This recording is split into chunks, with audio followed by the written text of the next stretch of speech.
আমরা শুধু তোমার এই মেয়েটার কাছে কেন আসো, কেনই বা ক্ষতি করো, এই মেয়েটাকে তোমার কোনো অন্যায় করে থাকে সেটাও বলো, ভালো মন্দ একটু বলো, আমরা একটু শুনবো, বলো একটু। হ্যাঁ,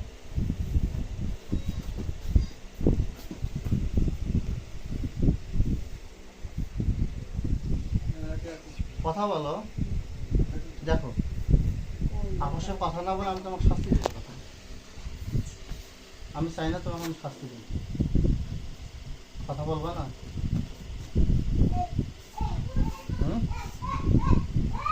দেখো আমি তোমাকে শাস্তি দিতে বাধ্য হবো এখন। আউযুবিল্লাহি মিনাশ শাইতানির রাজিম, বিসমিল্লাহির রহমানির রহিম, আফাহাসিবতুম আন্নামা খালাকনাকুম আবাসা ওয়া আন্নাকুম ইলাইনা তুরজাউন, ফাতাল্লাহুল মালিকুল হাক্কু লা ইলাহা ইল্লা হুওয়াল আরশুল কারীম, ওয়া আন ইয়াকুমু রাব্বিকুম ইন্নাল্লাহা কাযুল খাইরির রাহিমিন।